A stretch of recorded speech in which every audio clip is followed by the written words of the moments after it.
Hare Krishna. We welcome everyone and thank you for joining. So we'll get started. And for those who are here and those who will be joining later, who would be watching it on YouTube, we welcome you. And let's we'll be having the discussion on the Bhagavad Gita, second chapter. But before that, let's start with a prayer with the chanting of the Hare Krishna Mahamantra. As I chant the Hare Krishna Mahamantra, I would request all of you, while you are on mute, please clap your hands and, if possible, sing along. Because just by singing this Mahamantra, we are getting purified. And when we sing together, when we come together, we sing together by clapping the hands, the lines of our hands starts changing. It's so easy. Like, okay, our karma is changing.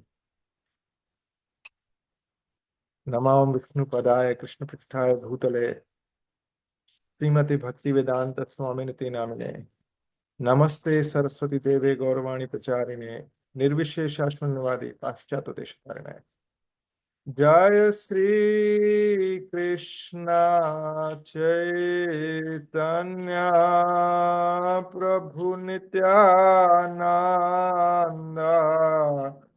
Shri Advaita Gadadhar श्रीवासादि गौर भक्त वृंद हरे कृष्णा कृष्ण कृष्ण हरे हरे हरे राम राम राम हरे हरे हरे कृष्णा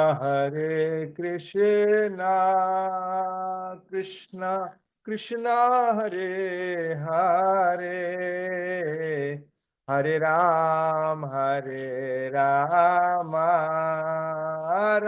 राम हरे हरे हरे कृष्णा कृष्ण कृष्ण हरे हरे हरे राम राम राम हरे हरे हरे कृष्णा कृष्ण कृष्ण हरे हरे हरे राम राम राम हरे हरे हरे कृष्णा कृष्णा कृष्णा हरे हरे हरे राम राम हरे हरे हरे कृष्णा कृष्णा कृष्णा हरे हरे हरे राम राम हरे हरे हरे कृष्णा कृष्णा कृष्णा हरे हरे हरे राम राम हरे कृष्णा कृष्णा कृष्ण हरे हरे हरे राम राम हरे हरे जय प्रभुपद जय प्रभुपद प्रभुपद श्रील प्रभुपद जय जय प्रभुपाद जय जय प्रभुपाद जय ओम विष्णुपाद परमहंस परिव्राजकचर्य अष्टोत्तर शतश्री श्रीमद his divine grace Abhay Charanaravinda Srila Bhakti Vedanta Swami Srila Prabhupada की जय जय ओम विष्णुपाद परमहंस परिव्राजकचर्य अष्टोत्तर शतश्री श्रीमद his divine grace Srila Bhakti सिद्धांत सरस्वती गोस्वामी महाराज शिल प्रभुपाद की जय अनंत कोटि वैष्णव वृंद की जय नामाचार्य श्रीला हरिदास ठाकुर की जय प्रेम से बोलो श्री कृष्ण चैतन्य प्रभु नित्यानंद श्री अद्वैत गदाधर श्रीवासादि गौर भक्त वृंद की जय कलयुग पावन हरे कृष्ण महामंत्र की जय निताय गौर प्रेमानंदी हरि हरि बोल ओम अज्ञानतिमिरन्धस्य ज्ञानाञ्जनशलाखया चक्षुरुन्मिलितं येन तस्मै श्रीगुरवे नमः। श्रीचैतन्यमनोभीष्टं स्थापितं येन भूतले स्वयं रूपः कदा मह्यं ददाति स्वपदान्तिकम्। नमो विष्णुपदाय कृष्णपृष्ठाय भूतले श्रीमते भक्ति वेदांत स्वामिनिति नामिने। नमस्ते सरस्वती देवे गौरवाणी प्रचारिणे निर्विशेषा शून्यवादी पाश्चात्य देश तारिणे। वाञ्छाकल्पतरुभ्यश्च कृपा सिन्धुभ्येव च पतितानां पावनेभ्यो वैष्णवेभ्यो नमो नमः। जय Shri Krishna Chaitanya. We can raise our hands. प्रभु नित्यानंद श्री अद्वैत गदाधार श्रीवासादि गौर भक्त वृंद। हरे कृष्णा कृष्णा कृष्णा हरे हरे, हरे राम राम राम हरे हरे। मूकं करोति वाचालं पंगुं लंघयते गिरिं यत्कृपातमहं वन्दे श्रीगुरुं दीनतारणं। परमानन्दमाधवं श्रीचैतन्येश्वरं। हरि ओं तत्सत्। नारायणं नमस्कृत्यं नरं चैव नरोत्तमं देवीं सरस्वतीं व्यासं ततो जयो मुदीरयेत्। नष्टप्रायेषु अभद्रेषु नित्यं भागवत सेवया भगवती उत्तम श्लोके भक्तिर्भवती नैष्टिकी। कृष्णाय वासुदेवाय देवकी नंदनाय च नंदगोप कुमाराय गोविंदाय नमो नमः।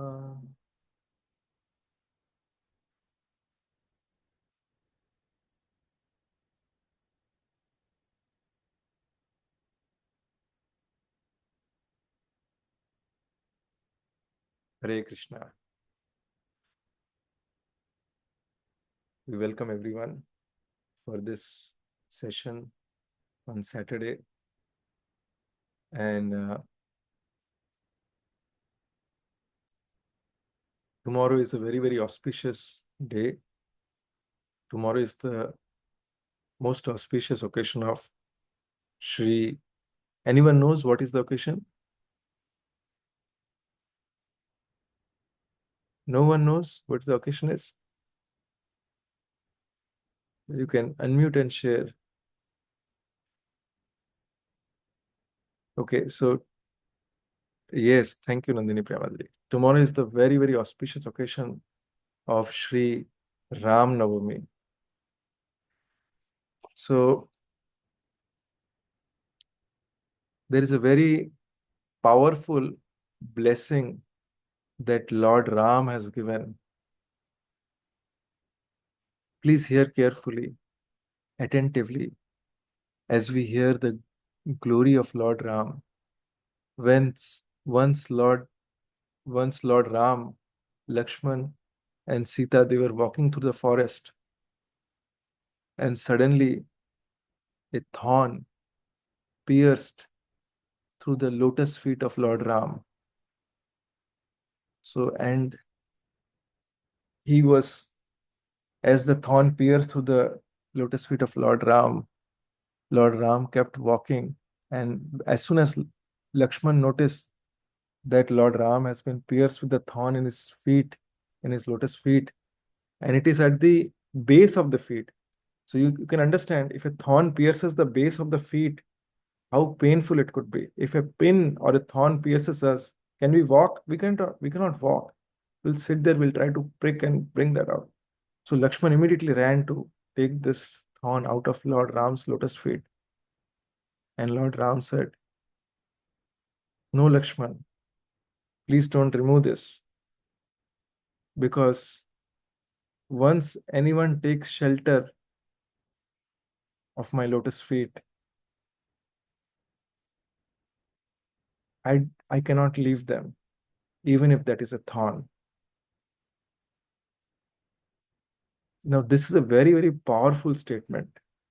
Very, very powerful statement, which means that if we at only once, if we pray to Lord Ram that, oh Lord Ram, I'm all yours, please accept me, then it is Lord Ram's promise that he will never reject us. He will never reject us. Can you imagine? This is the love of Lord Ram for all of us. And Lord Ram is so, so merciful. So we want to go into the next steps into Bhagavad Gita. But before that, since it is the occasion of Ram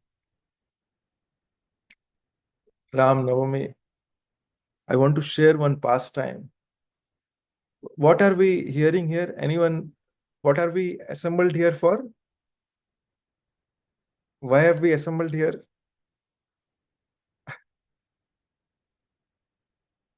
Anyone wants to say? I want to check, Loki. Are you able to hear me?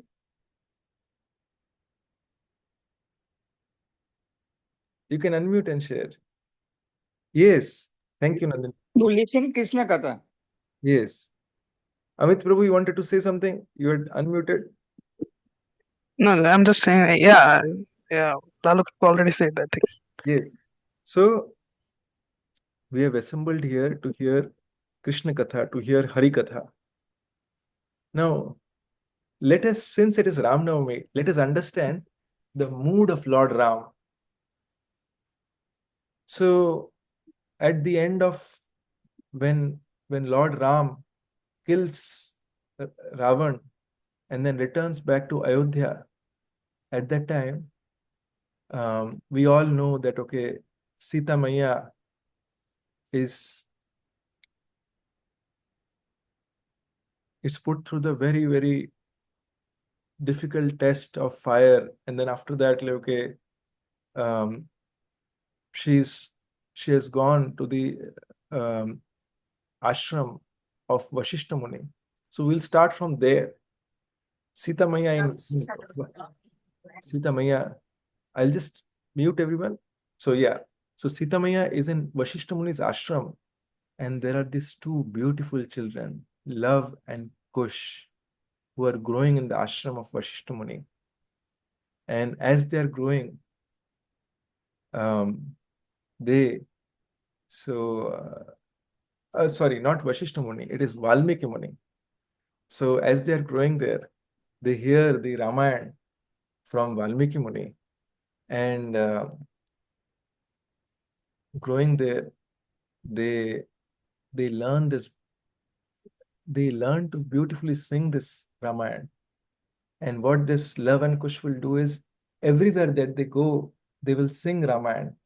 And people, when they hear from their pure lotus lips, lotus mouth, this pure nectarian Hari Katha, the Ramayana Katha coming out, they would be mesmerized.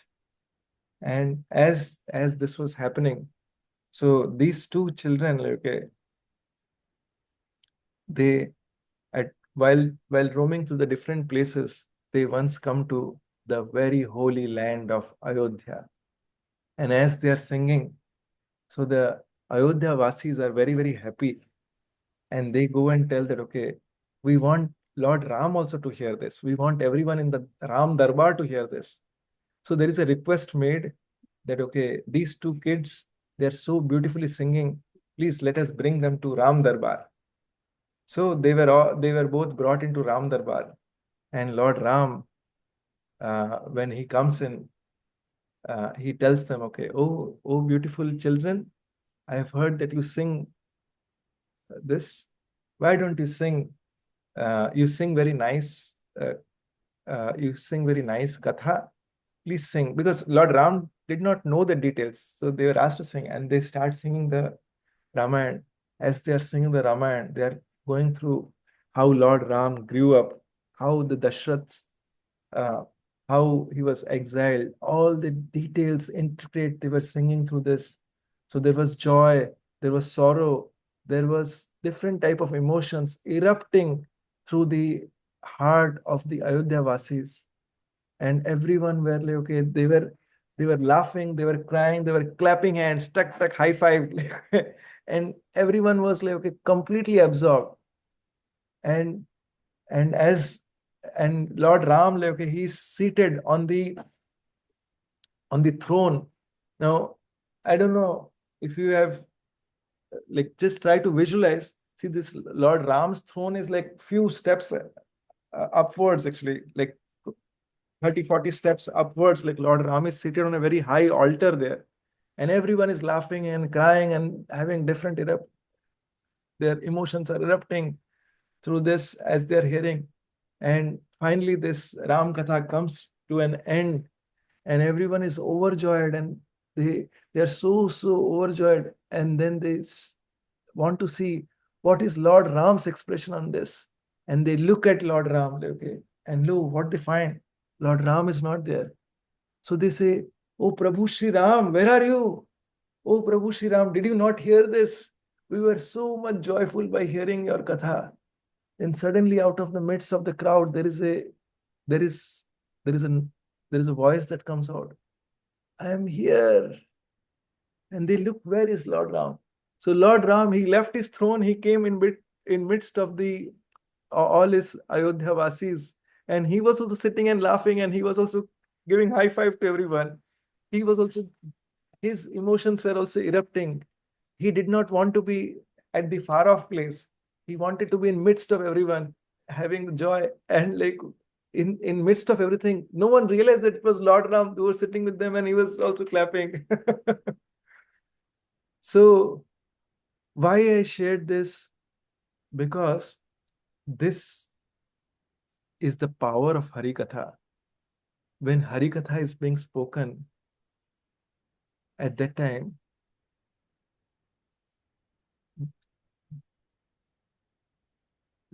at that time, it is the Lord descends from his abode to be with us wherever the Harikatha is being spoken. It is said in Bhagavad Gita, it is said that Lord Ram, like, Lord Ram, Lord Krishna, it's the same personality in different mood.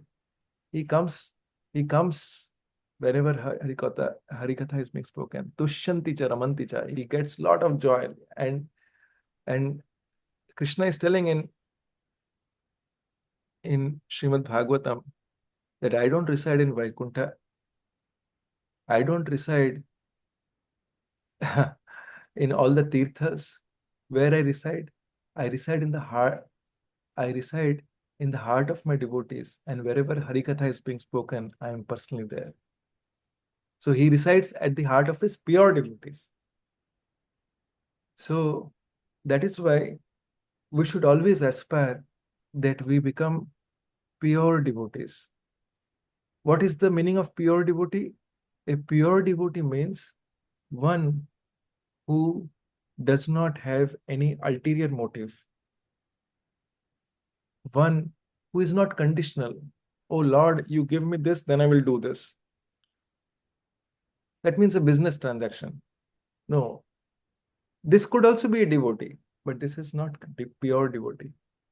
A pure devotee is always wants to serve the Lord unconditionally. That is the nature of a pure devotion. And when pure devotion develops in the heart, through that, what happens? When pure devotion develops in the heart, through that, there is loving reciprocation between the Lord and the devotee constantly, that is established. Arjuna, here in the battle of Kurukshetra, he's we can understand Arjuna is a pure devotee of the Lord. How can we understand Arjun is a pure devotee? Because when the war was about to start, when Duryodhan and Arjun both approached Krishna, they were both offered the Narayani Sena, 9 lakh soldiers who had never lost a war. And on the other side is Krishna, who is not going to fight. So our material calculation says that okay, there is one on one side we have one person who is not going to fight, and the other side we have 9 lakh soldiers who has never lost a fight. Duryodhan wanted that 9 lakh soldiers. That is the materialistic view. But Arjuna's view was he did not have any other motive. Krishna said, "Why did you choose me?" And Krishna says, "But I'm not going to even fight." Arjuna says, "I don't care if I lose or win the battle. I just want you." This is the nature of a pure devotee. He wants Krishna at all cost. This is the nature of a pure devotee. So Arjun here is making all the he's giving all his reasons why he's not going to fight. He makes he makes lot of reasons. And I want to just ask all of you once again. I had asked this question earlier also. For those who heard it, do you think whatever Arjuna's reasons are there, do they really make sense? I mean, when we hear these reasons, do they make sense? Arjuna had valid points. Would you agree? Yes, Prabhu. Yes. Yes, for the material Yes, prospect, Prabhu. yes. Right? Arjuna's. So now what Krishna tells him, let us look at this.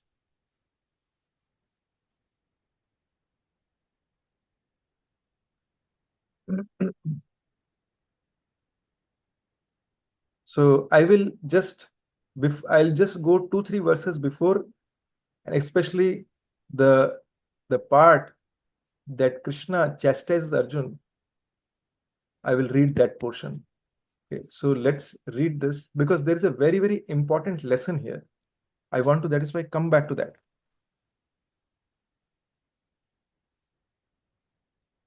Arjun is saying, this is text 2. The Supreme Personality of Godhead, Lord Krishna, said, "My dear Arjun, you are telling you will not fight. How have these impurities come upon you? Kutastvak kasmalamidam. They are not at all befitting a man who knows the value of life." In other words, Krishna is telling him, you don't know the value of life. They lead not to higher planets, but to infamy. Arjuna is telling that, okay, if I kill them, I will get sin. Okay, so why should I go? But Krishna is telling, okay, with whatever you are sharing, you will not go to higher destination. You will go to a lower destination. Then Krishna is telling, O son of Pritha, O Arjun, do not yield to this degrading impotence. Krishna is using very harsh words. It does not become you. Give up such petty weakness of heart and arise. See, there is this word used, Hriday Daurbalyam. Give up this weakness of heart and arise. O chastiser of the enemy. O Arjun, you are supposed to chastise enemy. You are supposed to be a fighter. You are supposed to be a Kshatriya. But what are you doing? You are telling you will not fight. Give up this petty weakness and start fighting. So, in a general context, the reasons that Arjun said made sense. But here there is a very important point. What is that important point? That whatever is the popular view of the world, Krishna does not go by the popular view of the world. Okay, worldly peoples may say, okay, why don't you do this? Arre, why should he kill that? Arre, after all, they are their relatives. But Krishna has a different plan. He wants to reveal to Arjun why he should be fighting. And for that, Krishna is now going to reveal him something very, very divine. Please hear this. So it comes to the point, Arjun says, okay, it would be better to live in this world by begging than to live at the cost of life of great souls who are my teachers. Even though desiring worldly gains, they are my superiors. If they are killed, everything we enjoy will be tainted with blood. And then he says in the previous verse, O killer of Madhu, O killer of enemies, O Krishna, you are the killer of the Madhu demon. How can I count? You have killed enemies, you have killed the demon, but you are asking me to kill my teachers. who are worthy of my worship. How can I kill these people? So then, after saying then, Arjun says, so now I do not know which is better. Should I conquer them? Should I fight with them? Or should I get killed by them? Should I get conquered by them? If we kill the sons of Dhritarashtra, we should not care to leave. Yet, see, I understand that I should not be killing them, but now they are standing before us on the battlefield. So Arjun tells all these points, he becomes confused, and then he says, कार्पण्य दोषोपहता स्वभावा पृच्छामि त्वं धर्म समुदचेत यश्रेयस्यान्निश्चितं ब्रूहि तन्मे शिष्यस्ते हम साडिमां त्वं प्रपन्नन्. He says, Arjun says, now, O Krishna, I am confused about my duty. I have lost all composure. My mind is completely gone actually because of my miserly weakness. I'm feeling so weak actually. In this condition, O Krishna, I am asking you to tell me for certain what is best for me. Please hear this very carefully, my dear friends. Arjun is telling, Oh Krishna, in this condition, please tell me please tell me for sure what is best for me. Now, at this point of time, till now, I was having friendly talks with you, but now I am your disciple. So you instruct me. Okay, I'm a soul surrendered unto you. Please instruct me. I want to stop here and I want to ask you, to all of you, once again, I want to ask you, how many of you have felt such point in your life where you think, okay, I need shelter. I need to understand what is right for me. How many of you really felt this in your life that, okay, I wish I knew that, okay, what I need to do at this point of time? You can raise your hands. You can raise your hands or you can unmute and share, okay, that I really want to know that, okay, what is right for me? I'm really struggling. Isn't it like, okay, isn't it relatable? So, so in this condition, Arjuna has come to this point. Now let's go to the next verse. Arjun says, after accepting that, he says, I can find no means to drive away this grief, which is drying up my senses. Okay. It is, that means Arjun is under so much panic attack. Sometimes our throat gets dried up, right? So all his senses are getting dried up. He's not able to see. All his eyes are like, okay, it is like foggy. Okay. He's not able to hear anything. Like it is completely gone. I will not be able to dispel it, even if I win a prosperous, unrivaled kingdom on earth with sovereignty like the demigods in heaven. Even if I get so much property like the demigods in heaven, even if I win, even if everyone says Jai Arjun, and if I get the entire kingdom also, because that was Bharatvarsh, he will get the entire world. Okay, that is why saying unrivaled kingdom on earth. If I get this also, but then even I will not be able to dispel my grief. I will still be extremely sad. On the other hand, Sanjay, who has been given that power to actually see what is going on live in the Kurukshetra match, Sanjay notices from there.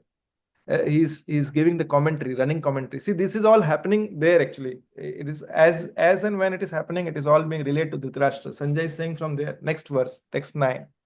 Having spoken thus, Arjun, the chastiser of enemies, told Krishna, "O Govind, I shall not fight." And he fell silent. Arjun has accepted Krishna as his guru. Arjun is now the disciple. Arjun, again feeling bewildered, he says, "Oh Govinda, I shall not fight." Govind means, go means, um, go has two meanings. Go means the senses. Senses means like, okay, what we can touch and feel, okay. So our eyes, nose, ears, our sense of touch, and our tongue. These are our senses. Okay. Go go means cow, and go means the senses, and win in the means, that means the protector of our senses or the protector of cows. That is Govind. He's saying, "Oh Govind, I shall not fight. Oh Govind, you are the protector of my senses."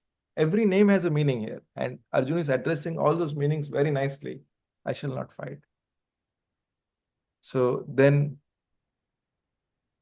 oh descendant of Bharat, at that time, this is Sanjay is saying there, running commentary. Oh descendant of Bharat, oh Dhritarashtra Maharaj. At that time, Krishna, smiling in the midst of both the armies, spoke the following words to the grief-stricken Arjuna. So Arjun is in what condition? Arjun is in panic. Arjun is totally depressed. He has undergone depression. He is in a panic attack. And Krishna, what he is doing? Krishna is smiling. So there is a lesson to learn here. A guru should be such who does not panic. Okay, if somehow or other, if Arjun says like, okay, oh Krishna, what do I do? What do I do? And Krishna is like, Hurry Arjun, what did you do now? Now all the conches have blown from here. They will all start fighting and like, okay, what will happen? You will die. I will also die. If the guru is like this, what will happen to the shishya? So the guru has to be someone whose senses are completely controlled, who is very powerful, who can uplift his shishya from whatever stage he is upwards. That is why guru means heavy. Guru means heavy. Okay. And what does the guru do? Is the guru engages the disciple in service of Krishna.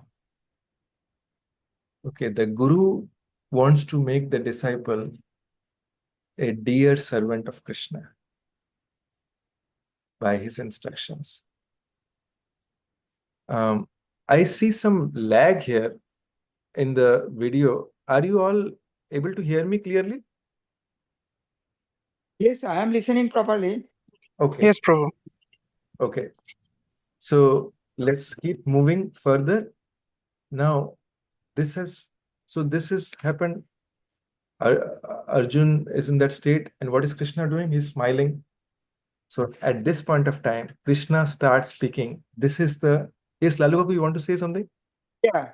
One question arises in my mind in this context that all the way we are telling that Arjun was a pure devotee of Krishna.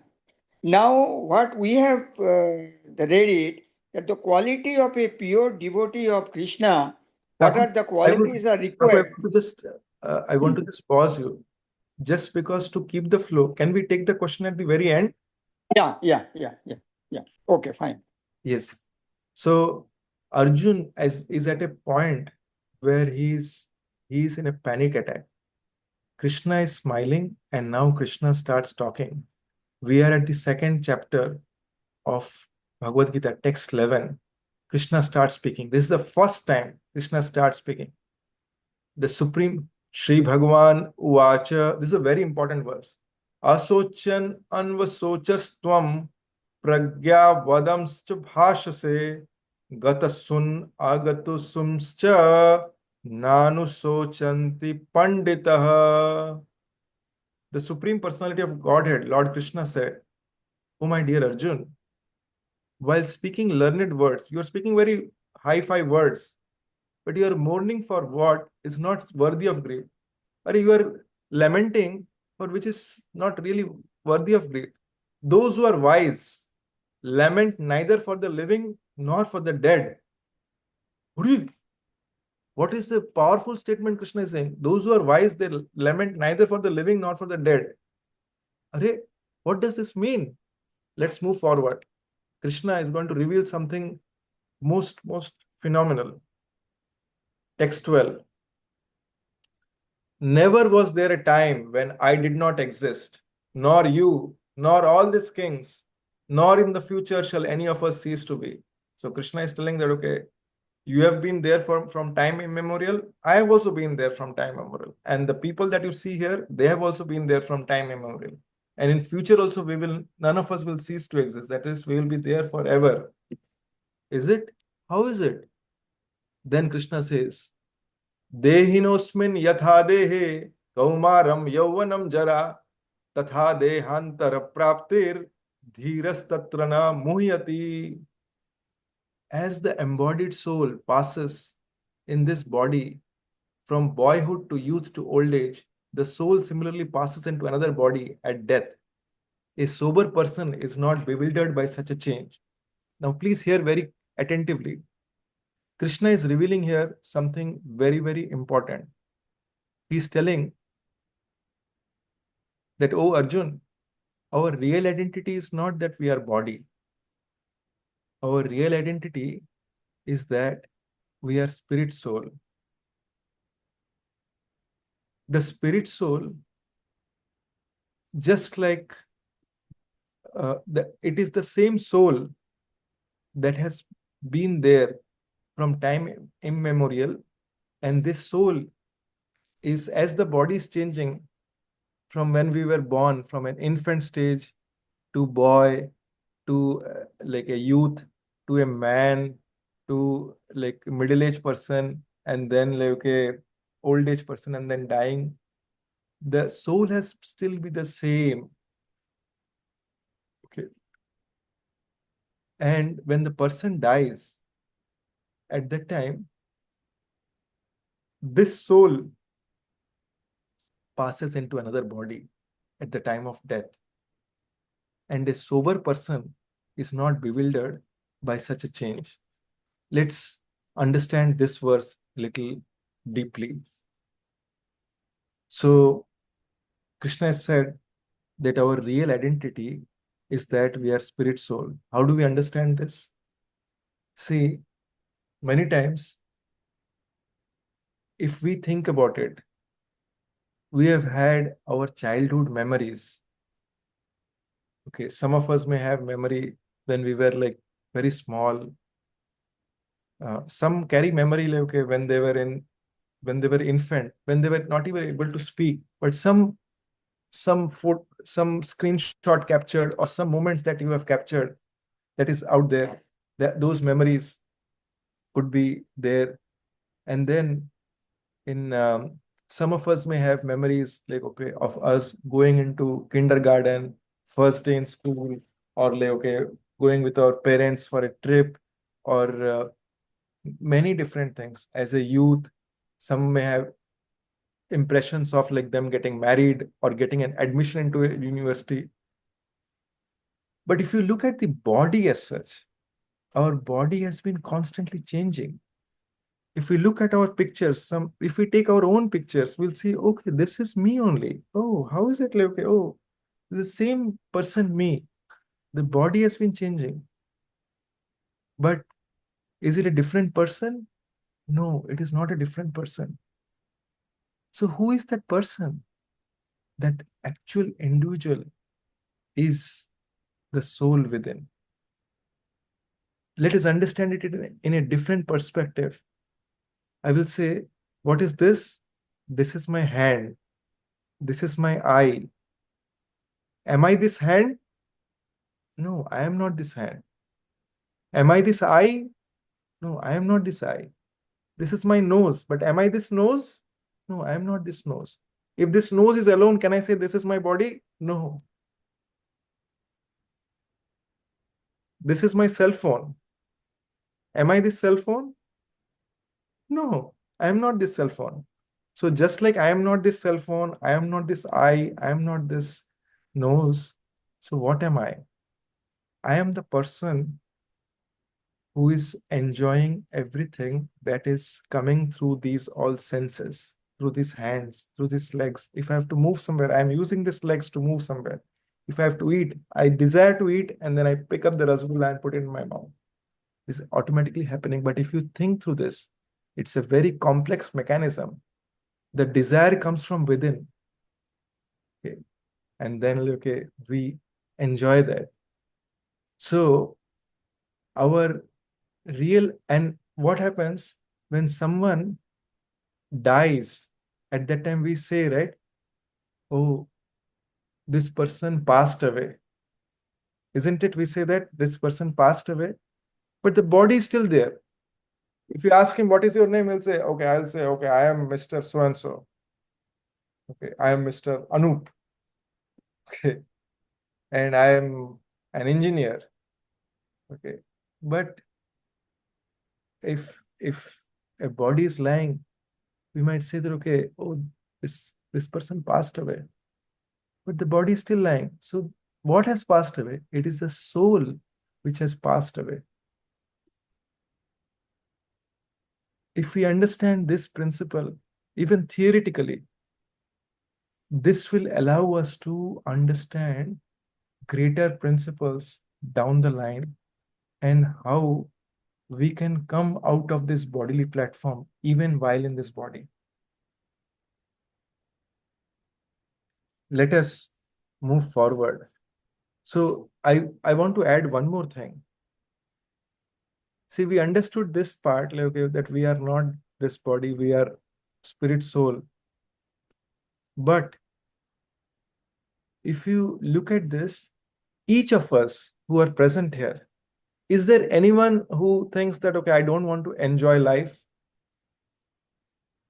I want to be in suffering? Is there anyone who is there who wants to say, oh, Prabhu, I'm craving for suffering. When will that suffering come to me? No, none of us. So every one of us really wants to enjoy a good life, right? It is not just us. Every living entity, every jivatma wants to enjoy life, and that is the nature. And where is that nature coming from? That nature is coming from Krishna. Krishna is saying, Aham bija prajapita. So that means I am the seed-giving father. Mamai vangsho jiva loke. Mamai anksho. Every jiva is my anksha, is my part and parcel. And Krishna's quality is that he is Sat, Chit, and Anand. Sat means eternal, Chit means knowledge, and Anand means bliss. So if you see Sat, Chit, and Anand, uh, that means eternal, Chit is knowledge, and Anand is bliss. Because Krishna has this quality, we also have this quality in the spirit soul. We have this quality that we also want to be Sat, Chit, and Anand. I was telling that everyone wants to enjoy, so everyone wants to remain in bliss. So the soul is always desiring to be in bliss. Okay, soul wants never-ending happiness. If we go to vacation, we don't want to come back, right? If we are really enjoying something, we don't want that to end. But unfortunately, in this material world, it ends. Is there anyone who really wants to die very quickly? No, no one wants to die. And why no one wants to die? Because this Sat quality is the quality of eternality comes from Krishna. Everyone wants to remain forever. If someone has relatives, you want those relatives to be there forever. Those of you also want to stay, and you want your loved ones also to stay forever, right? And that is the nature of Sad. But this body is temporary. Somehow, because we are in this material world, we are exposed to an environment of Asad because we are relating with the bodily platform. We are thinking of the body. Oh, this person died. Now everything is over. We are thinking in that bodily platform. But Krishna is revealing that, okay, with the end of the body, it is not all over. The soul does not die. The soul has just passed into another body. So we discussed about Sad, and in the material world, how in the bodily conception of life, we remain in Asad platform. Okay, that means in non-eternality, the temporary nature of the body. We discussed about Anand, and let us discuss about the point of Chid. Chid is the point of knowledge. The knowledge is every one of us are seeking for knowledge. See, just like every one of us seeking for enjoyment, people seek enjoyment in various ways. Okay. Some may be seeking enjoyment in alcohol, some may be seeking enjoyment in parties, some may be seeking enjoyment in eating meat and all abominable foods, and some may be seeking pleasure in a spiritual discourse. It is what we associate with, we become like that. So the soul is seeking for that, and the soul is seeking for enjoyment, and depending on the type of our nature, of whether we, what kind of nature we are, we get attracted to some frequency and we enjoy in that. However, we are trying to enjoy everything in terms of bodily comforts. Okay. It could be physical comforts, it could be sensual comforts, it could be different types of food items that may give us comfort. It could be luxurious car, it could be luxurious house, it could be luxurious vacation. However, no matter what we try to enjoy in this world, the nature of this material world is dukkhalaya ashashvatam. Till we have Krishna in the center, we cannot be happy. We cannot be happy. Absolutely. We can be temporarily, we can see that, okay, no, I am happy only. But the nature of this material world is it will force us to be in distress. That is the nature of this material world. So, but we are always seeking for chid, knowledge. We are always looking for where will I get happiness. If someone has a disease, they are looking for knowledge on like, what is the good doctor around. If someone is studying, they will look for what is the good university to be around. Okay, I'm not studying much. Okay, where can I get placed? Okay, how can I get a good job? Right? These are all knowledge actually. We are all seeking for that. We might be reading news, we might be hearing this, we might be looking into WhatsApp, Facebook. We are seeking for information. Where does that come from? Krishna. Okay, but in this case, if we are seeking pleasure for our body and mind, then we will not be happy. But if we are nurturing our soul, that will give us the real happiness. We will come to how we nurture the soul. Let's move forward. So, text 14. Matras. So a sober person is not bewildered by his change. That means one who accepts this fact theoretically and then realizes this fact that, okay, we are not this body, we are the spirit soul. That person becomes a dhira. And that dhira is not bewildered. He is not shaken up in the greatest distress. Is it? Arjun must be thinking, Are, what is Krishna speaking? How is it possible? Krishna, what do we do in this case? Now Krishna is revealing something very, very, very divine. Matra sparshastu kaunteya sitoshna sukha dukkhadah agama paino nityas tam titikshava bharata. O son of Kunti, O Arjun, the non-permanent appearance of happiness and distress and their disappearance in due course are like the appearance and disappearance of winter and summer. Means happiness and distress will come and go like winter and summer.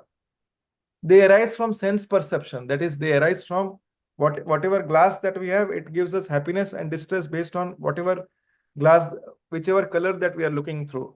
If we have an orange color glass, sunglass, we will look from our orange color sunglass, what is giving us happiness, what is giving us distress. So it is, everyone has a different happiness and different distress factor. And then Krishna says, O scion of Bharat, O Arjun, my dear Arjun, one must learn to tolerate them without being disturbed. Tam stitikshava Bharata. Agama painyo nityas. So Krishna is saying that, okay, one must learn to tolerate them without being disturbed. Is it? Why? So they arise from sense perception. This is something that, okay, see, there is a very beautiful statement. I heard this. One that is nectar for one is poison for another. Just take an example. If it is a rainy day, right? The person who has to commute in rain, let's say if he has to walk and go to some other place, he would be praying that, okay, please, oh Lord, let there be no rain. Did anyone unmute here? Okay. So, Yeah. No. okay.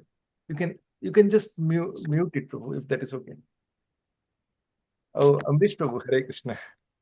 So, Krishna is just saying that okay, see, this appearance of happiness will also come and distress will also come. Okay, just like happiness is coming, just like we get distress, right? Similarly, you will get happiness also. You don't have to make separate endeavors for that. They will just come. But I was giving the example on a rainy day, somehow, if you see the person who has to walk to a place, right, he will be praying, oh Krishna, please stop the rain. And the person who is selling the umbrella, that person will be saying, oh Krishna, please give me good rain so that I can sell more and more umbrellas. So the situation is the same, but both person are praying for two different things. You can imagine, this is the nature of this world. So what is Krishna's advice? Krishna's advice is that you should learn to tolerate them without being disturbed. Then Krishna goes further, text 15. O best among men, O my dear Arjun, you are the best among men. The person who is not disturbed by happiness and distress and is steady in both is certainly eligible for liberation.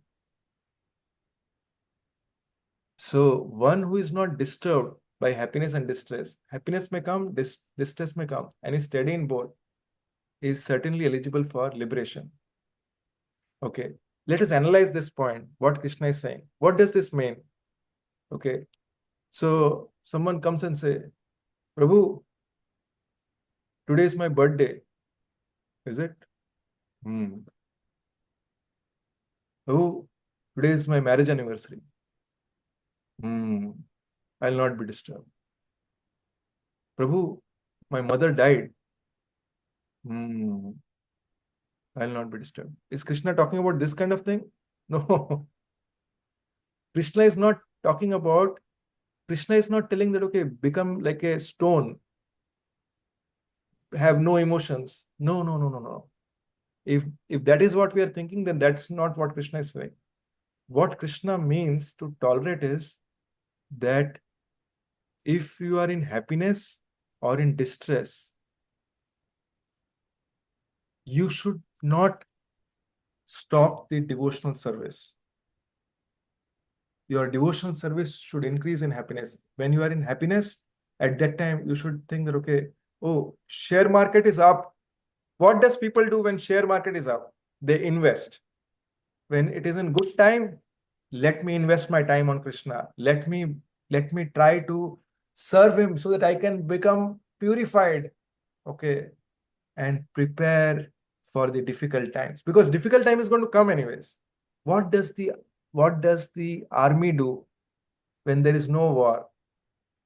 They recruit people in army, right? All across in different countries, they recruit people in, and what does army people are doing? They're always practicing, shooting, practicing. Is there a war going to happen? Many people, they do not even face a war, but they are preparing for that one sudden time when war may break out. So a devotee is always a soldier on guard, trying to protect from whom? Trying to protect from Maya. Maya may give any time, they may attack us, okay, with different situation, trying to put. So when in happy times, the devotee takes shelter of Krishna. Oh Krishna, You have given me this good time. Please allow me to serve you. Please allow me to chant my rounds more sincerely. Please allow me to chant more rounds when I have time. And when the distress time comes, the devotee is going through distress, and at that time the devotee is crying out to take shelter of Krishna. How the devotee cries out? Let's look at an example. When Arjun's son Abhimanyu was killed. Okay, think about it. Arjun's son, if our relative is being killed, what will be our mood? But when Arjun's son was killed, he was fighting a war. He heard Bhagavad Gita. After that, he was motivated to fight. When he was fighting, his son was killed. And what did Krishna tell him? Krishna gave him the instruction that, okay, you should fight. So fighting was his dharma. Fighting was his seva. And when his son died, Arjun could have said that, okay, oh Krishna, I have had enough of it. Let me take a break for a few days, then let me come back. Or Krishna, let me take break for tomorrow's day. Okay, let me do all the rituals, everything, and let me think about my son.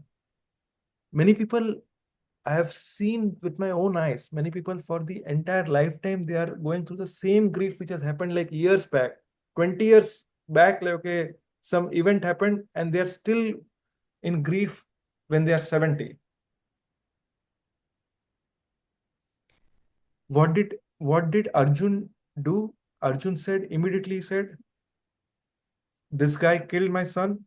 Tomorrow, before sunset, if I don't kill that guy, I will give my life in fire. He vowed there. That means what did he do? He increased his sadhana. When in good times, we increase our sadhana. When in difficult times, we increase our sadhana. We make it intense at every moment. Taking shelter of Krishna. This is what Krishna means by tolerating, that different situations will come, but we will not have our mind focus on those things. Instead, we'll try to focus our mind on Krishna. Let's move forward. So we'll stop in like next 5 minutes. Then Krishna says, those who are seers of the truth, text 16, have concluded that the non-existent, the material body, there is no endurance, and the eternal, the soul, there is no change. This they have concluded by studying the nature of both. And what Krishna is saying is that the material body is temporary, and the soul does not change. The soul is eternal. Soul continues to exist forever. Think about it. We are all in different types of bodies. We are all in different ages, right? We have been through the same thing. We have been through, our soul is traveling. And you will see that some children, they are born with some, every children, they are born with some quality, good or bad. Okay. They bring some qualities, some culture with them. How is that coming? It is that soul who is carrying that culture, that conditioning within that. Text 17. That which pervades the entire body, you should know to be indestructible. No one is able to destroy that imperishable soul. So that which is carrying out, that which is present within this entire body, the soul, no one can destroy that. And then Krishna goes about saying that, text 18, the material body of the indestructible, immeasurable, and eternal living entity is sure to come to an end. That means material body is temporary, it will come to an end. Okay, but the soul's qualities, Krishna is saying, it is indestructible, it is immeasurable, and it is eternal. Therefore, fight, O descendant of Bharat. So, the soul cannot be destroyed. Can someone say, okay, let me just come and destroy your soul? Oh. Text 19. Neither he who thinks the living entity the slayer, nor he who thinks it slain is in knowledge. For the self slays not, nor is slain. Which means that you cannot kill the soul. Okay, one who is in knowledge, that person understands that the soul cannot be killed. This is very important. Text 20. For the soul, there is neither birth nor death at any time. The soul has been existing. He has not come into being. It is not that he was born. He does not come into being and will not come into being. He is unborn, he is eternal, he is everlasting and primeval. My dear friends, I want you to just think about it. We are living because of this soul. Till the soul is in our body, we are living. And that means we have to slowly shift our identity from being this body to the soul. And just think about it. We, which is our real identity, it's as soul, we have been there from time immemorial. And we are now in this body. And we are getting a chance to hear this transcendental knowledge. See, whatever we do with this body, right? We eat this, that, like, okay, when the body ends, those will be gone. Okay, but this knowledge that we are hearing from Krishna, coming through the Guru Parampara, coming through Srila Prabhupada, this knowledge is an eternal knowledge. And our real identity is soul. This soul is not killed when the body is killed. That is the last statement that Krishna makes. Text 21. O Parth, how can a person who knows the soul is indestructible, eternal, unborn, and immutable kill anyone or cause anyone to kill? If a person knows that, okay, the soul is indestructible, how can he kill another soul? Then this is a very important verse, text 22. Very important. Krishna is giving an analogy here. Vasamsi jirnani yatha vihaya नवानि गृणाति नरो पराणि तथा शरीराणि विहाय जीर्णानि अन्यानि संयति नवानि देहि. As a person puts on new garments. Now, is there anyone who has not put a new clothes? We are daily putting new clothes, right? It could be washed clothes, but as we put on new garments, giving up the old ones, the soul similarly accepts new material bodies, giving up old and useless ones. So at all points, okay, there is, now I had asked this question long back, okay, and I remember one person answering from here. So I remember the person also answered.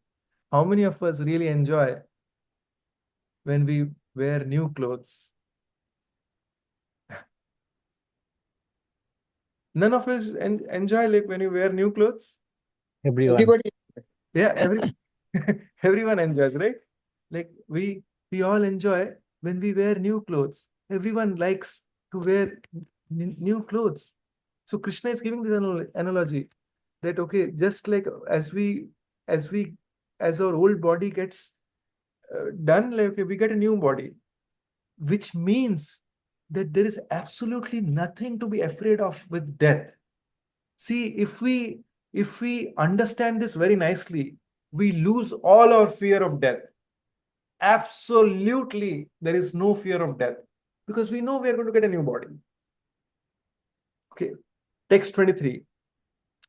The soul can never be cut into pieces by a weapon. No one can cut the soul into pieces by a weapon, nor burnt by fire, nor moistened by water, nor withered by the wind. So anything you do on the soul, nothing will happen. It will be still be the same form. Text 24. The individual soul is breakable, unbreakable, and insoluble, and can be neither burned nor dried. So all the different things Krishna is telling that, okay, in any form you try, it cannot be destroyed. He is everlasting, present everywhere, unchangeable, immovable, and eternally the same. Always the same. Text 25. It is said that the soul is invisible, inconceivable, and immutable. Knowing this, oh my dear Arjun, you should not grieve for the body. Think about it. Krishna is telling this to us because we may have lost our loved ones, or we may lose our loved ones in the near future or in the distant future. So we should remember this, that, okay, we are just losing the person whom we have lost, or we might lose in the future, or we might leave our body. See, thing is, they have just lost this body. That does not mean that the person is gone forever. The soul is still there, just going into a different body. So knowing this, Arjun is being told that, okay, you should not grieve for the body. If, however, because why Krishna is telling this? Because think about it. When we know something, right, we are prepared for it. I'll give an example. So if a doctor, if you know oncologist, cancer specialist, when they give treatment, right? So when they give the chemotherapy, they tell the patient, okay, see, if you take this medicine, you will have nausea, you will lose your hair, um, you will have XYZ side effects. They tell the patient. Now, let's say they do not tell the patient. Then what happens? As soon as the chemotherapy is given, the hairs fall down, and this person will, doctor, what happened? I looked at a different person altogether.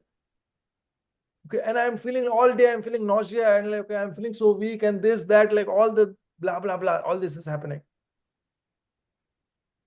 Because the person was not prepared for it. What the doctor is doing is, the doctor prepares the patient on what to expect. When the patient knows what to expect, the patient is prepared for it. So similarly, with this transcendental divine knowledge, Krishna is enabling Arjun. And through Arjun, Krishna is enabling all of us to know what is the situation of this material world, so that we are better equipped, better prepared for it. So if Krishna is telling further, text 26, if, however, you think that the soul will be born and die, will always be born and die forever, you still have no reasons to lament, O mighty armed Arjun. Now, Krishna is giving an opposite thing, like, okay, oh, Arjun, like, okay, he might think the soul might die, things like that.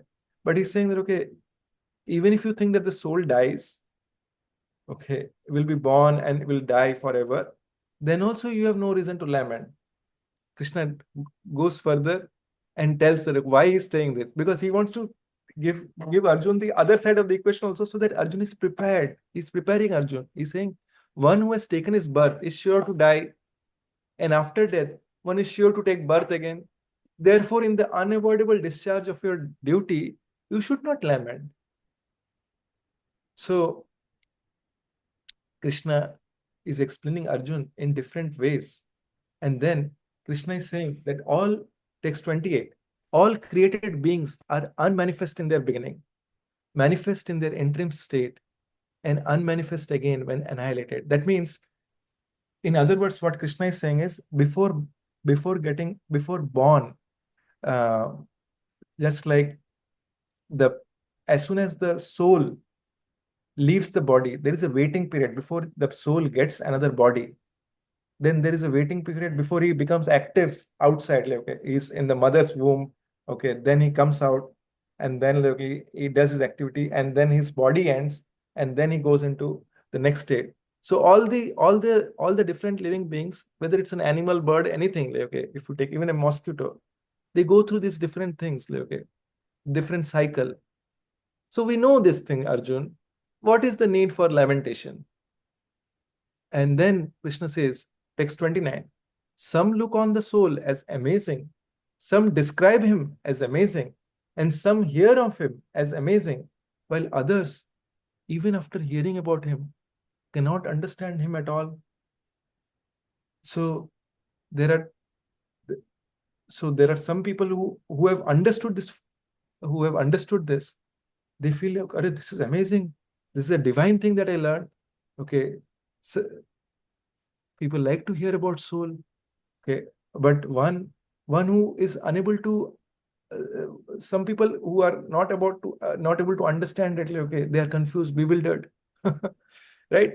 So then text 30, O descendant of Bharat, he who dwells in the body can never be slain. Oh my dear Arjun, one, he's talking about a soul. This soul who is dwelling in the body can never be killed. Krishna is telling again and again, therefore you need not grieve for any living being. So please Do not grieve for any living being, because you know for sure that they will be given bodies. Then Krishna is reminding Arjun of his duty, considering swadharmam api chaveksha, considering your specific duty as a Kshatriya, that is your swadharma. You should know that there is no better engagement for you than fighting on religious principles. And so there is no need for hesitation. Arjun, don't hesitate. Now you are a Kshatriya. What is your duty as your duties as a Kshatriya is to fight. So there is no better engagement than fighting. You have to fight. So don't hesitate. Start fighting. Text 32. O Parth, happy are the Kshatriyas to whom such fighting opportunities come unsought, opening for them the doors of the heavenly planets. If you fight, O Arjun, then in that case, because you are doing your Swadharma, you will go to higher planets. Okay. And happy are those Kshatriyas, because Kshatriyas' duty is to fight, who get fighting opportunities. Let's say there is a king born, he never fought and he died. He lived a king, happy, good, but then that's not the best. He did not do his duty as a Kshatriya. He could not do the most important thing of as a Kshatriya is to protect, to fight. Text 33. If, however, you do not perform your religious duty of fighting, then you will certainly incur sins for neglecting your duties and thus lose your reputation as a fighter. Oh, Arjun, think about it. If you are not fighting, then because your duty as a Kshatriya is to fight, then what will happen? People, I mean, first of all, you did not do your duty, so it will be a sinful activity. And then no one will consider you that reputed. You are that great Arjun, Gandhivdhari Arjun, but then see what your reputation is. You did not fight a war. So in the next statement, Krishna is elaborating that 34. People will always speak of your infamy. People will always say, Are chastise you, are fat. This is that Arjun, like, see, he's become a beggar. He's doing this thing. He did not fight in that war. And for a respectable person, dishonor is worse than death. Would you all agree that dishonor is worse than death for a respectable person? Yes.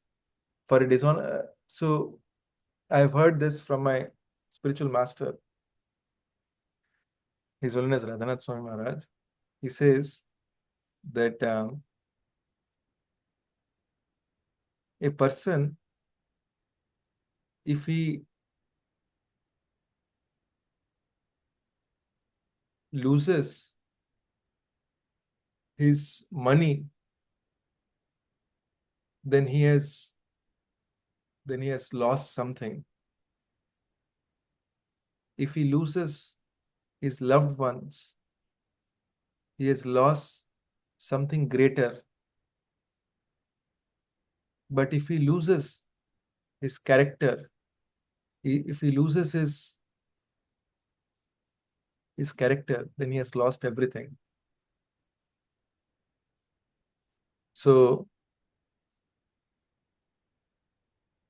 in other words, like, we should always try to live by a high character, because there is a Krishna is through Arjun, Krishna is telling us that we have to become leaders. A leader does not mean that there has to be 50 people under you. There could be, see, many times it could be our family members. They could be looking up to us, and whether we know it or we don't know, they could be observing us, and they could be following their path of life by observing us. So if we are genuinely living an honest life full of character, then in that case, by our example, okay, we will be leading by an example.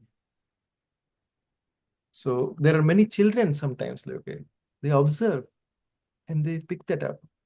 There are many family members. There could be a husband, there could be a wife. Okay, if we like some quality, then we try to follow that.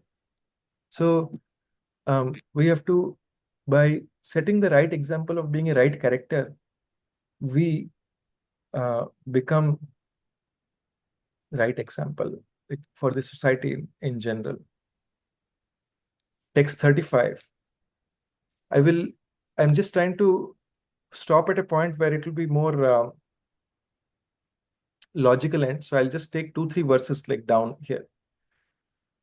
The great generals who have highly esteemed your name, O Arjun, there are people who have highly esteemed your name and fame will think that you have left the battlefield out of fear only. See, no one will understand that you are compassionate on that. They will think that, okay, ye dar se hi bhag gaya.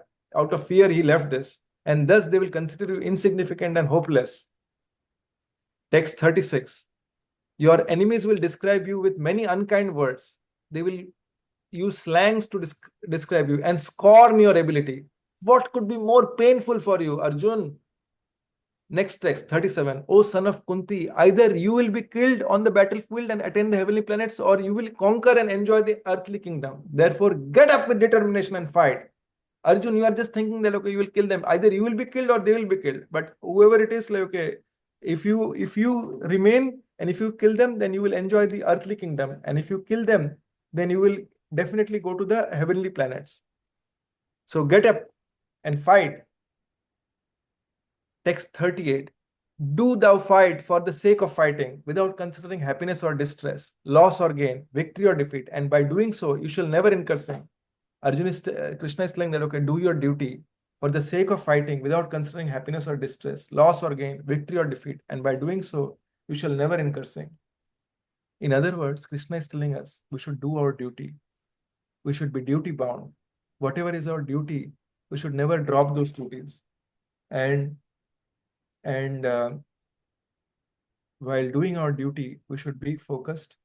We should keep Krishna in the center.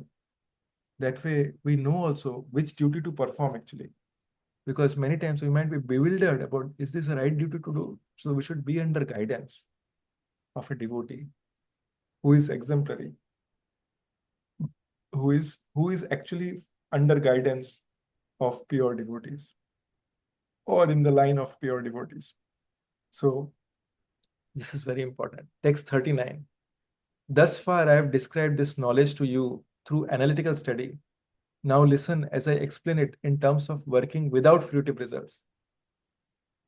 O son of Pritha, when you act in such knowledge, you can free yourself from the bondage of works. That means karma bandhan se mukt ho sakte ho. You can be free from karma bandhan. Oh, here the word is there. See, karma bandhan. Karma bandhanam prahasyasi. So you can be free from the bondage of works. So Krishna is going to explain this. We'll stop here. This is a logical point. And Srimad Bhagavad Gita ki jai. Jagat Guru Srila Prabhupada ki jai. Nitai Gaur Premanandi. Hari Hari Bol. I want to ask if anyone of you have any questions. Krishna, I went through this quickly because these are all statements that Krishna is mentioning. Very, very important points Krishna is bringing about. How look at it. Arjun at one point of time is totally broken, and Krishna is telling him, he's giving him all the analogies as to why he has to fight. Today, our takeaway message over here was that Krishna told Arjun that our real identity is that we are spirit soul. We, Mamai Vangshu Jiva Loke, we are all part and parcel of Krishna. Mamai Angsho. And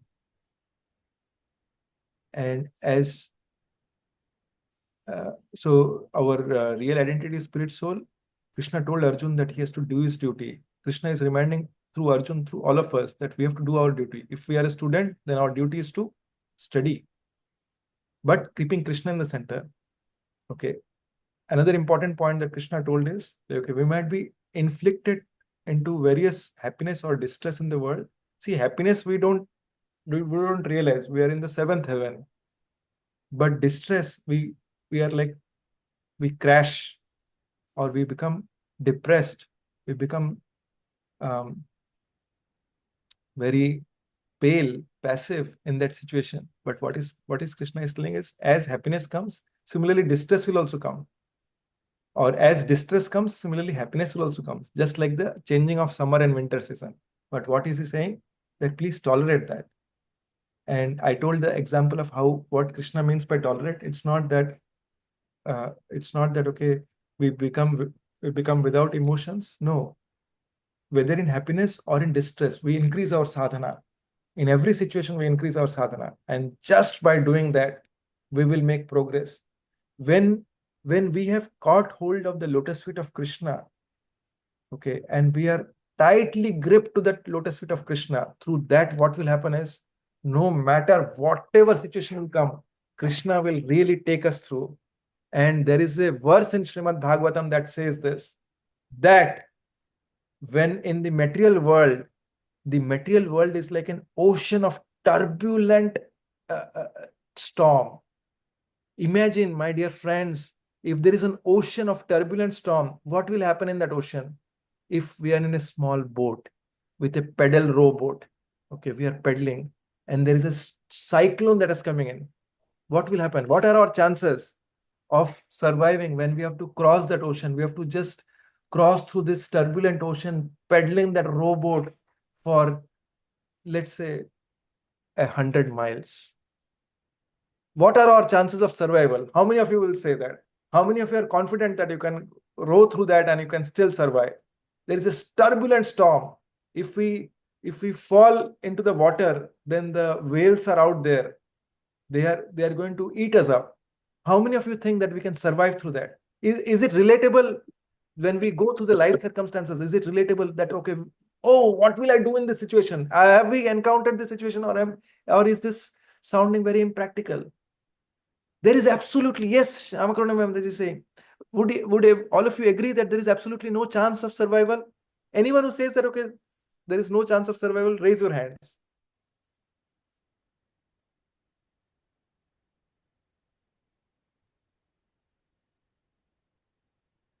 Okay, so you think that there is no chance of survival? Okay, anyone who thinks that there is chance of survival, you can raise your hand.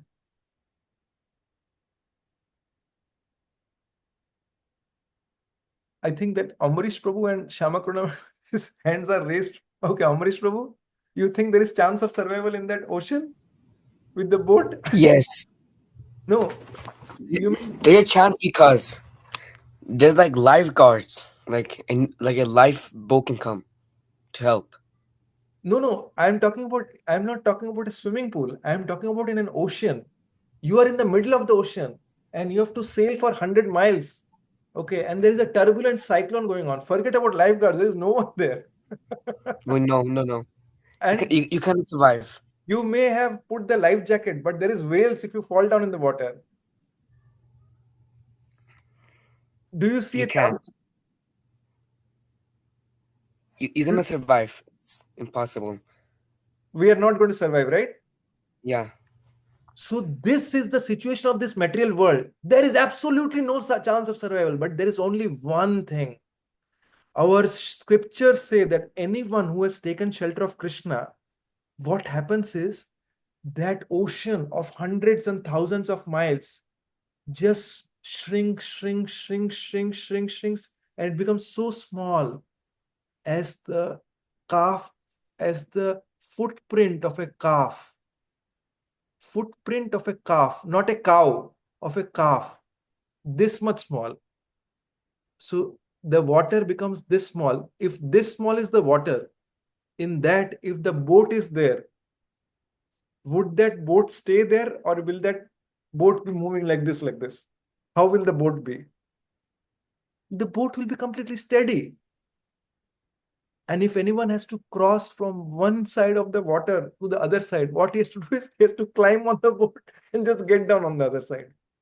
Climb on the boat from here, get down on the other side. That's it, because the water is only this much. This is the boat of bhakti. This, and what is that? What is that power of that boat? When that boat becomes powerful, when the boat's captain is an acharya like Srila Prabhupada. Is an acharya like Srila Prabhupada.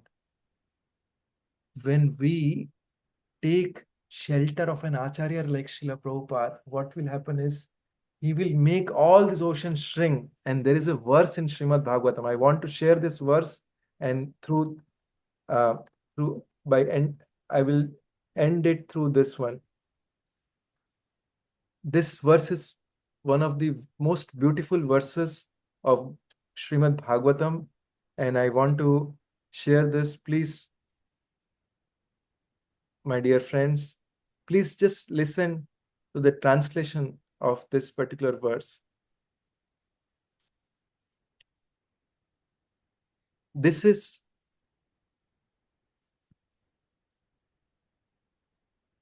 a prayer of all the sages, hundreds, thousands, and millions of sages who have assembled to hear the Bhagavatam, what they are saying.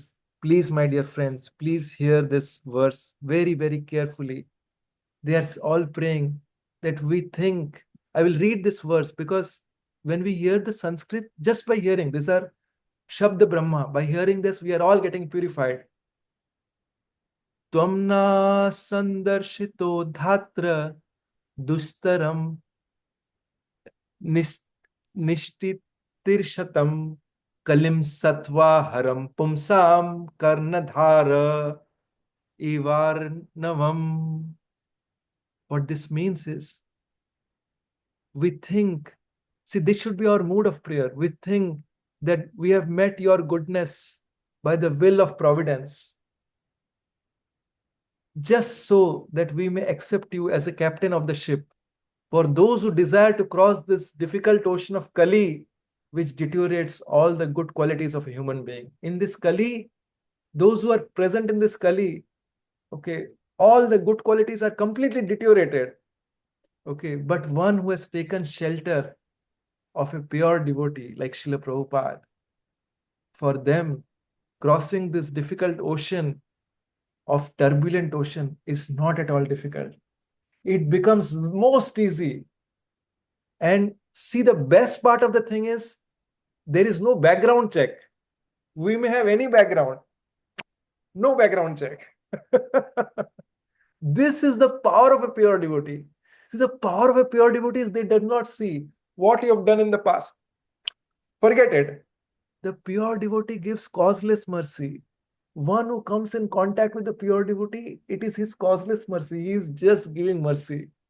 And if we are most fortunate enough to desire intensely that I want pure devotees, because if we want to become pure devotee, we have to take the association of a pure devotee. How many of us really want to be pure devotees? Please raise your hands. How many of us really feel that, okay, I want to become pure devotee? And there is absolutely no bar. Everyone can become pure devotee. Pure devotee, let me tell you this. What does pure devotee means? Pure devotee means one who is most dear to Krishna, most dear to the Supreme Personality of Godhead. A pure devotee is one who acts on behalf of Krishna, okay, who is always serving to please Krishna, and who is most dear to everyone around in the universe. Who wants to become a pure devotee? Please now raise your hands. I want to just see who are the ones who wants to become most dear to Krishna. And just by becoming dear to Krishna, they are most dear to everyone in the entire creation. This is the nature of a pure devotee. So just by our sincere desire to become pure devotee, we should have this sincere desire that, okay, I want to seek association of pure devotee. And we should understand that, okay, we are most sinful and most fallen. Okay, but I really desire that, okay, I want to take the association of pure devotee because I want to become pure. And just by becoming pure, we become automatically most dear to Krishna. See, if we become most dear to Krishna, then who cares about these small things like the turbulent disturbances that are coming in?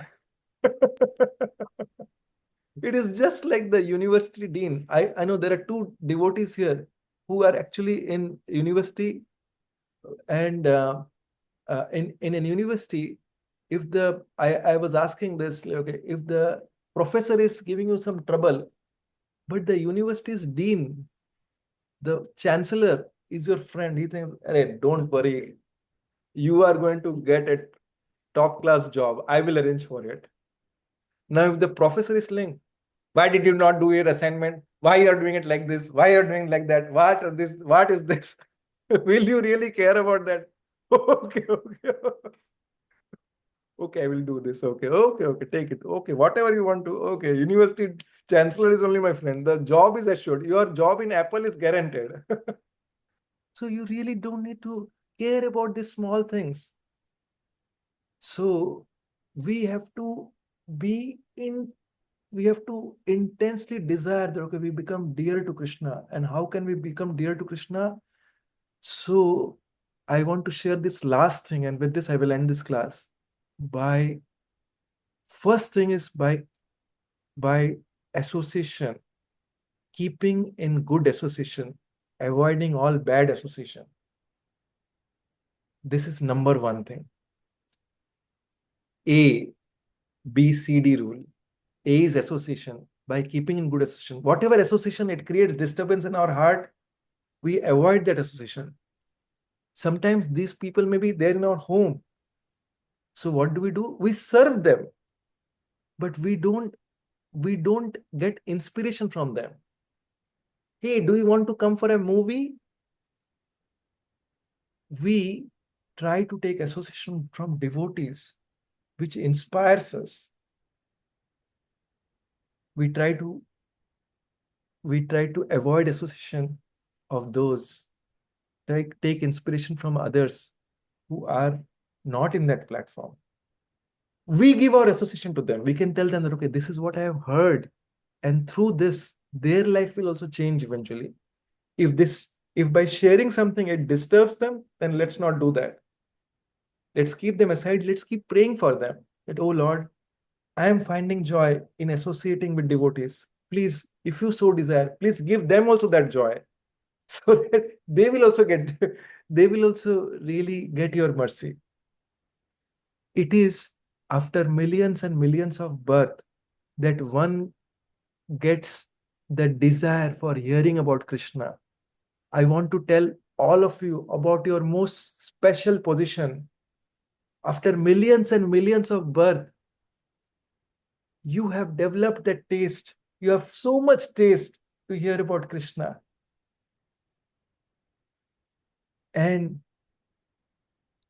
when we hear about Krishna, what happens? Our heart starts become softer. So the first thing is A, association. B is books. Reading Srila Prabhupada books. I want to ask, how many of you are not able to read Srila Prabhupada books, but want to read Srila Prabhupada books? Then I can give you some suggestion, which is the easy book to read for you.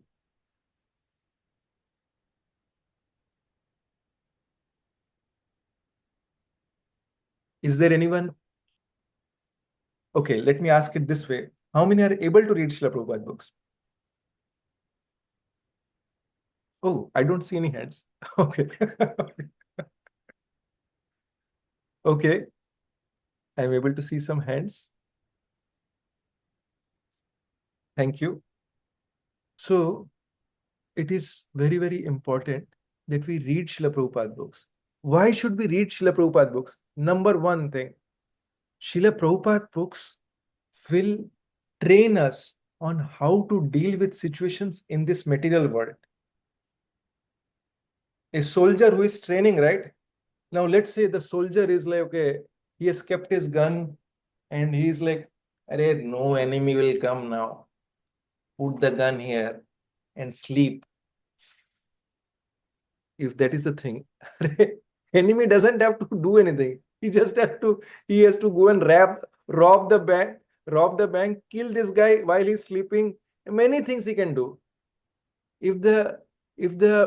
So the soldier, what he does is, whether an enemy will come or not, he makes sure that his gun is in the right shape. His ammunition is sharpened. Okay. So if his ammunition is not sharpened, what will happen? If his ammunition is not sharpened, If he has kept a gun, but there is no bullet in there, this is just a show gun. Enemy comes, he'll be like, I'll kill you, I'll kill you. But he internally knows in heart that, okay, I have no bullet. His heart will be the most fearful heart. He is always holding the gun. Okay. So just by his facial expression, on the other side, there is another person pointing gun, and this person is also pointing gun. Hey, I will kill you, I will kill you. Ooh, what do I do? I do not have bullet only. Because he has not sharpened his intelligence. The intelligence will get sharpened when we read Srila Prabhupada books. It will help us to prepare for this world. So, reading Srila Prabhupada books is very important. Shomitra Prabhu, you want to say something? I see your No, hand. Prabhu. No. Were you asking about the book? No. Thank you. Okay. So, this is very, very important. Very, very important that we read Srila Prabhupada books. So, we covered A, B, C is chanting. Chanting is the medicine to purify our heart. We will be put into difficult situations in this world, but how do we take shelter of Krishna? Taking shelter of Krishna at every point, remembering Krishna, is possible if we chant the holy name. Hare Krishna, Krishna Krishna, Hare Hare, Hare Ram, Ram Ram, Hare Hare. So it is very, very mandatory. How many of us, I want to ask this, this is a very important question. How many of us take bath daily? Let me see who all are listening and who do not take bath.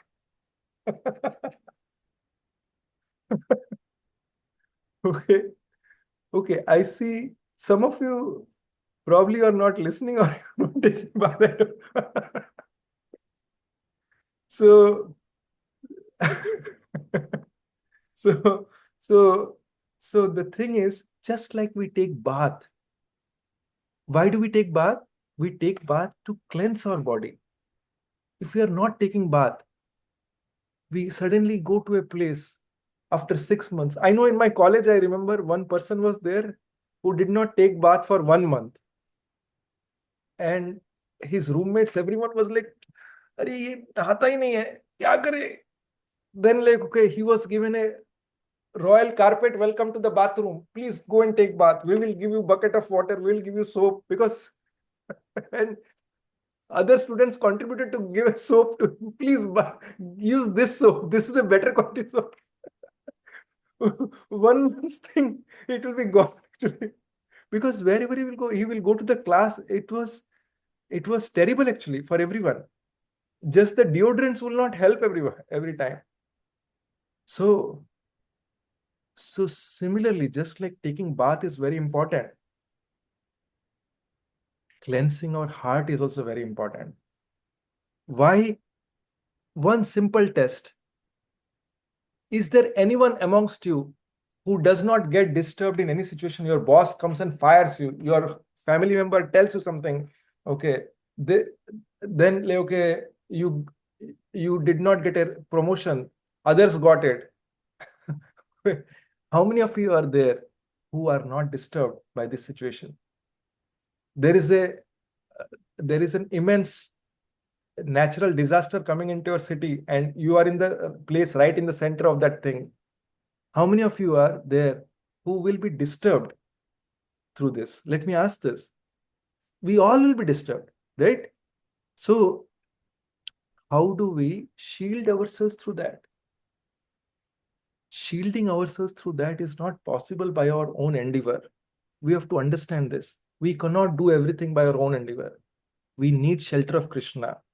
And by taking shelter of Krishna, the easiest way is by chanting the holy name. Hare Krishna, Krishna Krishna, Hare Hare, Hare Ram, Ram Ram, Hare Hare. And what is the best way to chant?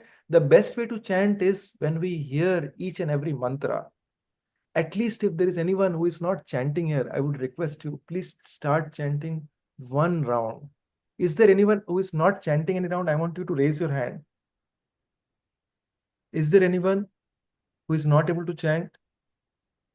Is everyone able to chant?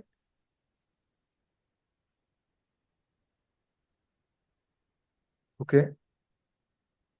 Okay. So I think everyone is able to chant here, that is very good. And tomorrow is the day of Ram Navami. So on such days, we should take, we should strive to either chant more on these days. Devotees, they chant a minimum of 16 rounds every day. But if we are just starting, I would say, like, okay, start with one round. If we have already chanting on these days, we should either chant for more, chant some extra rounds, or we should try to see that, okay, if we can increase by 1 round, 2 round, like, okay, going further daily. This way we will make progress. This way we tell to Lord Ram that, oh Lord Ram, please accept me. I am all yours. Just by saying this, Lord Ram will accept us, guaranteed.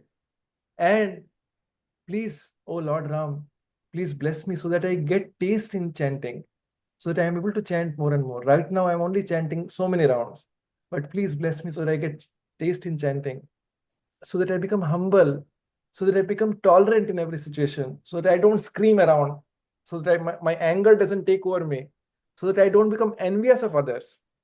And as we do this, we should chant in a mood. Srila Prabhupada said, just like a baby is crying. The baby, infant baby, just cries out. The baby doesn't say, diaper. No, the baby doesn't do that. The baby is just crying. It is on the parent to figure out, like, okay, what he needs. If the baby needs, like, whether it is a diaper, food, okay, medicine, it is up to the mother to figure out. So similarly, we should helplessly chant Hare Krishna, Krishna Krishna, Hare Hare, Hare Ram, Ram Ram, Hare Hare. When we chant in this mood, we attract Krishna's attention. How many of us really feel that we really want to attract Krishna's attention? So if we are there, if we want that, okay, we want to attract Krishna's attention, then we should chant in this mode. We should intensely chant. Okay. And when we are chanting like this, we will definitely attract. It is best recommended when we chant in the association of devotees. We are daily meeting in the morning to chant 5 to 7. Many a times I am also not able to attend, but there are extremely sincere devotees who join daily to attend. There are sometimes, like, our cycle may be up and down as family persons, but we should extremely strive hard to get up in the morning and chant. We have Amit Prabhu here, like, who is very sincere. Like, okay, all of you are very sincere. I know some of you join in the India time. I don't know, like, who of you join. Yeah, Nandini Priya Mataji, I know she joins in the India time. Shama Karunamay Mataji, Ashok Keshav Chandra Prabhu, Lalu Kaku, they all join in the India time. And here, like, okay, we have at least 6, 10, sometimes 15 devotees join, like, okay, between 5 to 7. Sometimes I join late, I send a message in the group. Just by chanting in the association of devotees, what happens is our heart, we can understand, it starts getting so much purified in due course of time. It is a gradual process. It does not happen overnight. I chanted today and okay, I'm freed for anger. No, it will not happen like that. But it's a gradual process, but it definitely works. It is a medicine. If we think we need the medicine, we should take it. And if we think that, okay, I'm taking the medicine, but it is not working out, then in that case, increase the dose. That's it. And so we covered ABC, and the last one is D. Very important, diet. Diet is, it is recommended that we take Krishna Prasad. What we have, we offer it to Krishna and then have it.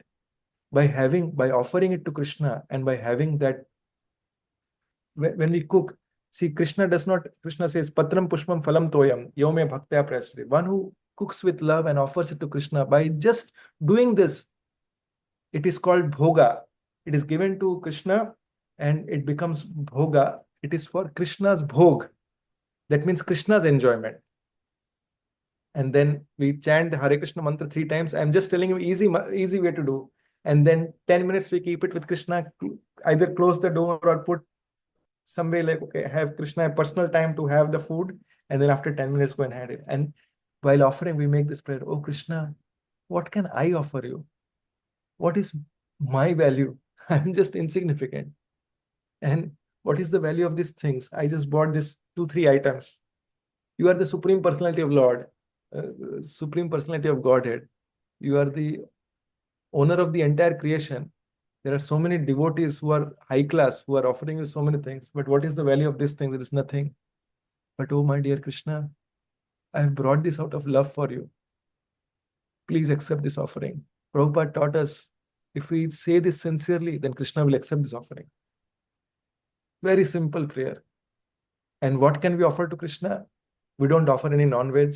We don't offer onion garlic. We don't offer mushroom. And we don't offer masoor dal. But apart from that, the vegetarian items, all the vegetables, see, at least so rice, dal, we can offer, sabji, we can offer, anything like we can offer.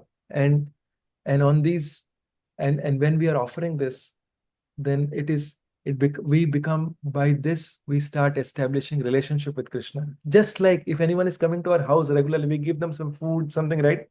So just by doing this regularly at our home, we are becoming so dear, inconceivably dear to Krishna. We have absolutely no idea.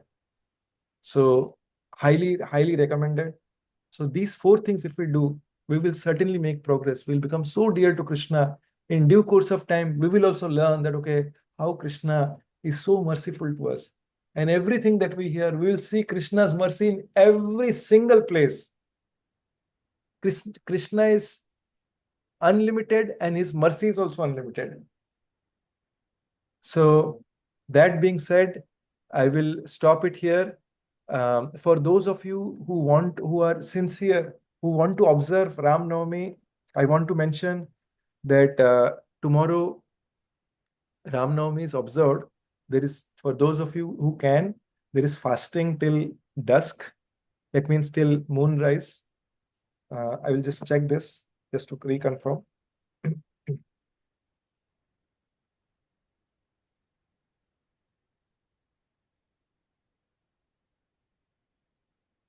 Yeah, fasting till the moonrise, and after that there is prasad. So those of you who are near ISKCON temples, you can go there, have prasad. There will be abhishek of the deities, so you can participate in the abhishek. There will be programs, so you can enjoy those programs. And just by being participant in all these programs, what happens is you become a participant in the inner core of Lord Ram's circle, because you are going on his birthday party. Okay, tomorrow is Ram Navami. This is the appearance day of Lord Ram. You are participating in birthday party. Who gets to participate in birthday parties of anyone is inviting? There are only certain invitations, right? So you are the invitees.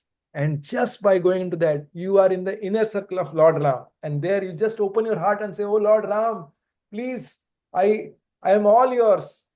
Please never leave me. And he will never leave us. Guaranteed. It is so easy. Krishna consciousness, Srila Prabhupada made it so easy. He brought it to the US. He brought it to all the Western world.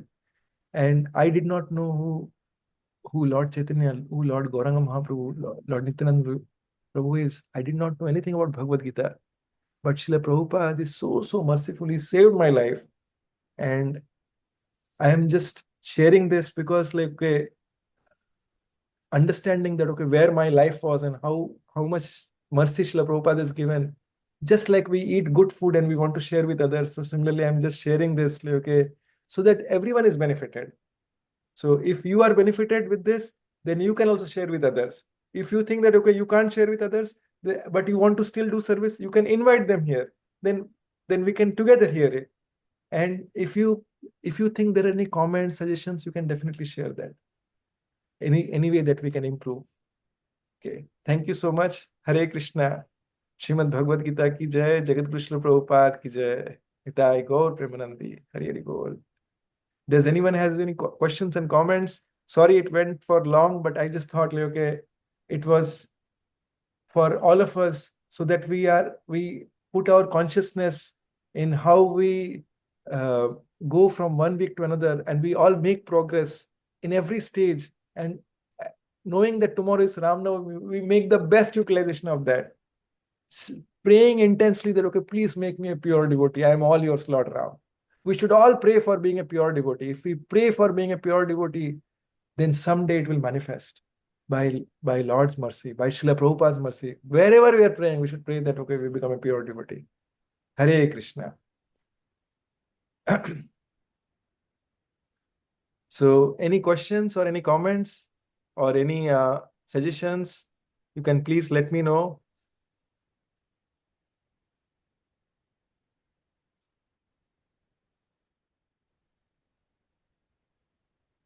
Okay, I am not seeing anything. Lalu Kaku, you had a question, right?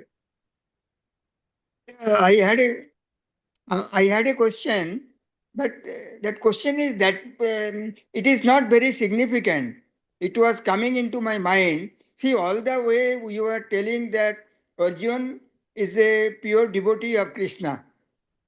Now, this is a quality of a pure devotee, what Krishna explained afterward, that body, soul, and everything. If Arjun was already a pure devotee of Krishna, he must be aware and known of all those things. Then how this lamentation question came to him? It should not have been come to him at all. Hare Krishna. It's a very good question. Everyone heard this question? So it's a very good question that Lalu Kaku is asking, that if Arjun was a pure devotee, how did he actually become so confused and bewildered, and how did he get these questions in the first place? So, thing is, yes, Arjun was a pure devotee of Lord, but a pure devotee of Lord is always surrendered, is always surrendered and to the Lord, and they are surrendered to the will of the Lord.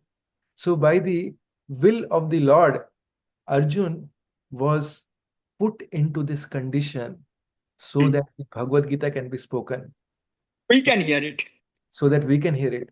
In the We very can hear. same way, Yeah. in the very same way, Parikshit Maharaj was pure devotee of the Lord, was also put into a similar position, not exactly same position, but he was also put into a situation by which the Srimad Bhagavatam can be spoken. Srila Prabhupada was put into a situation where none of his god brothers, or he was not getting support from anyone. And in that situation, Srila Prabhupada was in such terrible condition. Like, I mean, how is he going to how is he going to follow the instructions of his spiritual master? But the important thing to know here is that when a pure devotee is put into this position by the will of the Lord, the only and only thing that Lord wants is to glorify that devotee through this. And Arjun, after hearing this, Krishna had a desire to start this new parampara starting from Arjun. Krishna says that in the 4th chapter. And through the knowledge to Arjun, in the time to come, recipients like us, the Kali Yuga rejects, are going to get this nectar that Krishna is giving through the pure devotee like Srila Prabhupada.